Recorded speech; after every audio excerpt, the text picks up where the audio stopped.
ফরিদপুরে ৭ বছরের শিশুকে ধর্ষণ করায় পিটিয়ে হত্যা করল জনতা।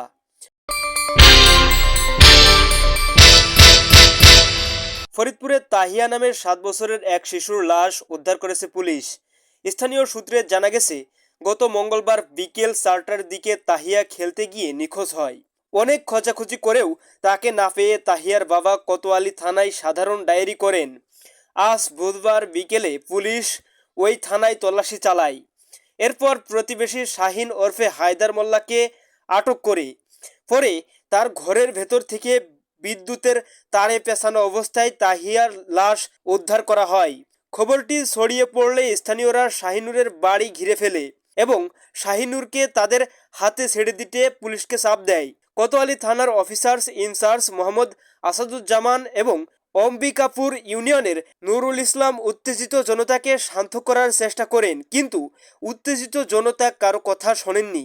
একসময় জনতা ঘর ভেঙে ভিতরে ঢুকে শাহিনুরকে পিটিয়ে হত্যা করে।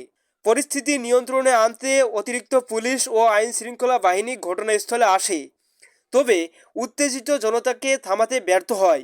কোতোয়ালি থানার অফিসার্স ইনচার্জ মোহাম্মদ আসাদুজ্জামান বলেন, আমরা তদন্ত করতে এসে শাহিনুরকে সন্দেহ করি এবং তার ঘর থেকে শিশুর লাশ উদ্ধার করি।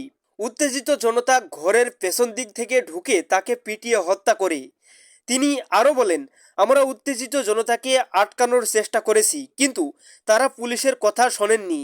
দুটি লাশ ময়নাতদন্তের জন্য ফরিদপুর মেডিকেল কলেজ হাসপাতালে নিয়ে যাওয়া হয়েছে। নিউজ প্রতিদিন ডেস্ক রিপোর্ট, আল জাবের।